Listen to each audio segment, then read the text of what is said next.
विधायकों को वेतन वही बढ़ने का अनुमान कितने परसेंट क्या कितने परसेंट ये नहीं बताया जा सकता क्योंकि विधानसभा का सत्र आहूत है और लेकिन बढ़ाने का प्रस्ताव आया है, उसका अनुमोदन हुआ है और मंत्रियों का भी आया है, वो भी अनुमोदन हुआ है, विधानसभा के पदाधिकारियों का, नेता प्रतिपक्ष सबका है।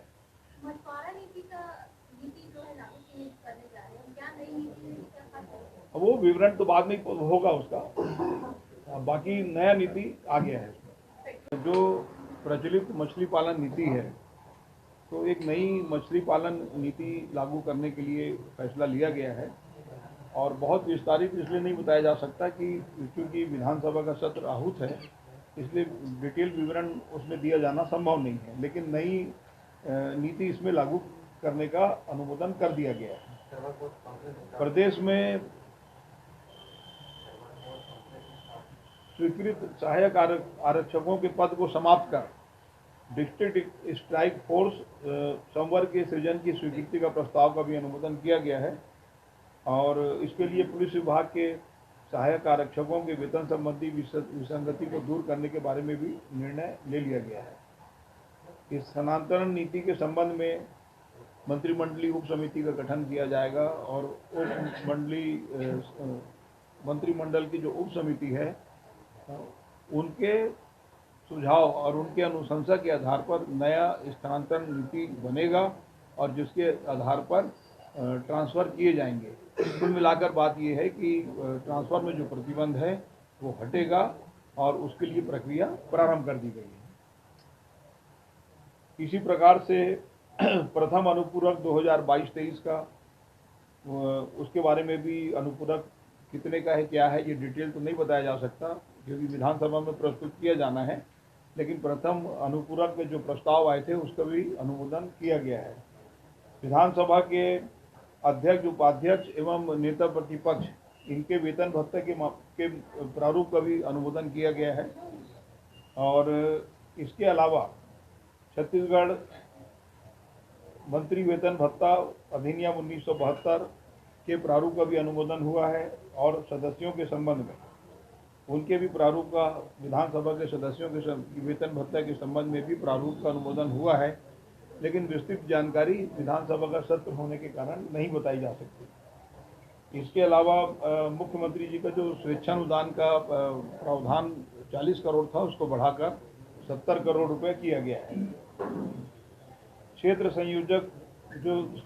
संयोजक से मुख्य कार्यपालन अधिकारी में पदोन्नति, क्योंकि पद जितने रिक्त थे और पात्र व्यक्तियों की कमी के कारण उसमें पदोन्नति के लिए 5 वर्ष 6 माह की छूट प्रदान की गई। इसके अलावा 2022-23 में अतिरिक्त राजस्व गौठान के रखरखाव और अन्य मदों में खर्च करने के लिए जो शराब की बिक्री पर जो 5 रुपये प्रति नग के हिसाब से जो शुल्क लगाया गया था उसको बढ़ा के 10 रुपये किया गया अन्य विकास गतिविधियों के लिए। शेष की जो राशि, हाँ, शेष की राशि अतिरिक्त आबकारी शुल्क के रूप में।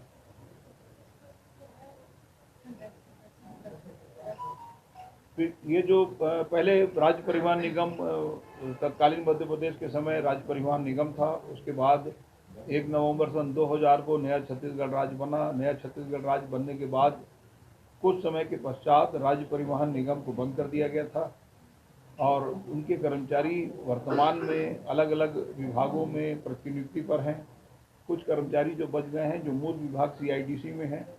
अब उसमें एक फैसला ये लिया गया था कि इनको कर्मचारी की मृत्यु के पश्चात जो अनुकंपा नियुक्ति दिया जाना है तो वो अनुकंपा नियुक्ति में शिक्षकों की भर्ती शिक्षक के रूप में मान्यता उनको दी गई थी, लेकिन बाद में संशोधन ये हो गया कि उसमें BEd और की समस्या आ रही है, तो जिसके कारण अब उनको जो नियुक्ति मिलेगी तो अन्य जो निगम मंडल हैं उस निगम मंडल में उनको नियुक्ति रिक्त स्थानों पर दी जा सकेगी।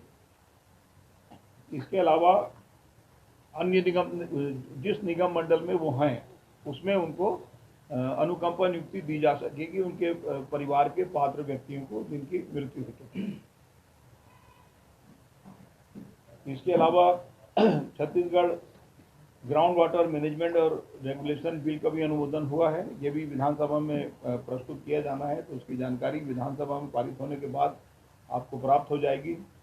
और छत्तीसगढ़ राज्य में जो मोटर यान हैं, इनके बकाया कर के लिए वन टाइम सेटलमेंट की योजना लाई गई थी।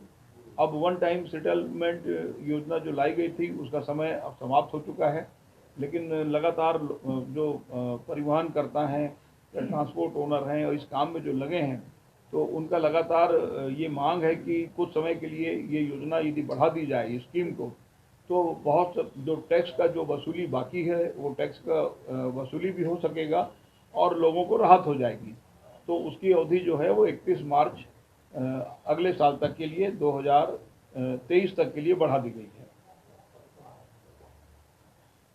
इसके बाद 2020 से मार्च 2022 तक कुल 24 माह का सिटी बस का जो रोड टैक्स है, जैसे इसके पहले बसों का रोड टैक्स की माफ़ी दी गई थी कोरोना काल के कारण, तो सिटी बस उसमें छूट गए थे कि उनको टैक्स की छूट नहीं हो पाई थी, तो उनको भी रोड टैक्स की बकाया राशि करीब 99.95 लाख रुपए का छूट प्रदान किया गया है।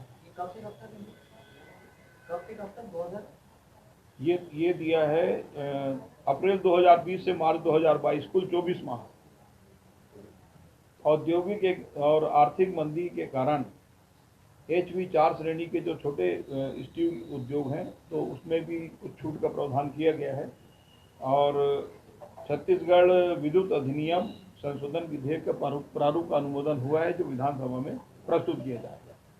अब आपको यदि कुछ पूछना है, कैबिनेट सब कमेटी को बहुत जल्द अपना रिपोर्ट प्रस्तुत करने के लिए कहा गया है। और चूँकि विधानसभा सत्र 20 तारीख से है, तो ट्रांसफ़र वगैरह जो भी होगा उसके बाद ही संभव है, तो इस दौरान रिपोर्ट प्रस्तुत किया जाएगा, ऐसा अनुमान है। शराब के दर में वृद्धि नहीं हुई है। हाँ, तो मतलब मूल्य उतना ही रहेगा, लेकिन 5 रुपये से बढ़ाकर 10 रुपये।